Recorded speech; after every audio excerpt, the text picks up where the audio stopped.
You know, it is my last video.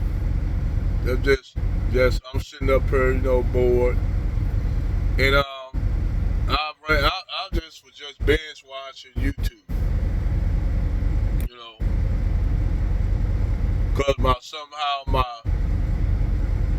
internet service or Wi-Fi can't stretch out from the truck stop where I'm parked at, which I had paid to get Wi-Fi so I can look at the games, but the Wi-Fi don't go no further than the fucking store, so that sucks. But I'm not gonna spend up there all night. I gotta give me some rest. But the thing is, I came up on, but I already discussed the other one with the angry biracial dude, which he says he's Egyptian, which I think he's full of shit. But that's just me. I think he's a liar. But anyway, I came into another channel, where you had this older Brad, and this black woman, and this guy, he got a channel, a divesting channel for black women, saying that black men is competing for black women, competing with white men for black women's love. First of all, I'm gonna say this up front. Black men already know the situation with Keisha and Brad.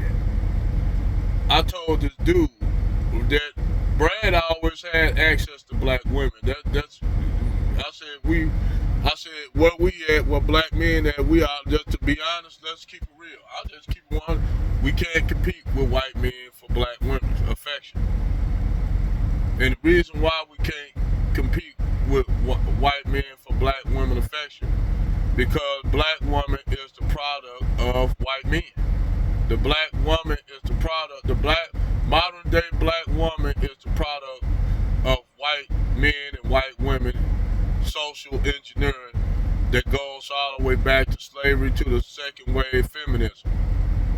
So ain't no way we can rewrite that now. There's some sisters that don't fall up under those doctrines of the Gloria Steinems and all this shit.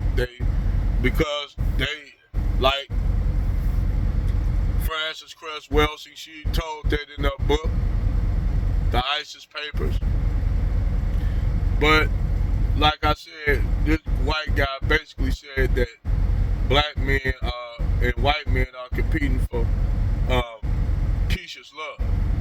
And the real truth of the matter is, Brad ain't really loving Keisha like that. Brad substituting Keisha for Becky. That's the real reality of it. So now you got this other dilemma, which I keep telling you. This is the only thing I do agree with Umar Johnson on. See, Becky plays both ends. I don't really trust Becky, just like I don't trust Brad, because they Edomites. And you'll have a Becky come out and say some goofy shit like black men having black women and white women fight amongst each other over them, and women need to stick together. I like, damn, don't that sound like the Gloria Steinem feminist movement? How Becky turned black women against black men and created the feminist movement, and the black community been fucked up ever since. And the only reason why you have these problems amongst black men and black women is because of Becky and Brad. Because of Becky and Brad. Yes, you have those problems in the black community among brothers and sisters of black women is because of Becky and Brad, but actually it extends further than that.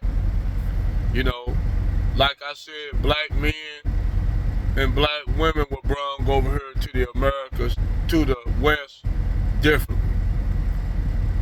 See, make it look as though they had black women all on the ships with the black male slaves.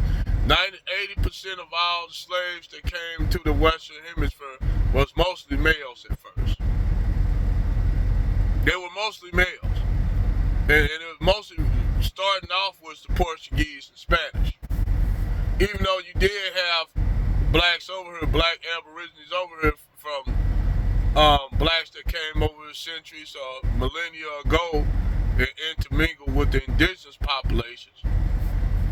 You had during that time, which, you know, that's a whole nother video. I'm not going to get into it because then this will turn into a history video, and I'm not trying to turn it into that right now. I'm just saying how Becky and Brad try to play black men and black women against one another. Then you had it with the biracial dude, angry biracial dude, basically talking this shit about black men, but this dumb motherfucker don't know if you biracial motherfucker for black for what? Angry biracial dude, if you black biracial and you get with a black woman, nigga, you gonna have a black son. And then when your black son deal with the same problems with the gynocracy in the black community, you ain't gonna say shit. You ain't gonna say none of that shit. When your son, and it's gonna be worse than that, bruh. So-called fake Egyptian, talking about your mom was from Egypt. Get the fuck out of here, dude.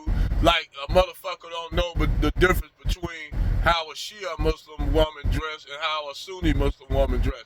It's a big difference, dog. You can't put no a Shia woman in Sunni in one Shia Muslim clothing. Then you got a Shia. You can't do that, dog. Ain't nobody that damn dumb, dude. I know this. I was a Muslim. I know this shit. And you're not Egyptian. You're not Egyptian. I wish you would stop lying, bro. You're not Egyptian. Your dad is some busted ass dusty nigga that your white mama laid up with. That's all. Your mama white and your daddy black. Your daddy some dusty nigga and you never met your daddy. Get the fuck out of here, dude. But anyway, like I said, they try to play these games and shit. Brad and Becky. And see, I'm peeping this shit out. Y'all Negroes don't see it. While y'all up here swirling it up, divesting up, I'm talking about both black men and black women. While y'all up here swirling and divesting up, I'm starting to see shit. I'm starting to see things. And the shit starting to line up and make sense to me. That's why I'm not going to get involved. I'm going to say my piece. It don't got nothing to do with the gender war. I'm not involved in that. I'm not involved in this shit. I just see shit for what it is. That's all. I'm like Red Supreme on this shit. I see shit for what it is. And I see bullshit. But I digress.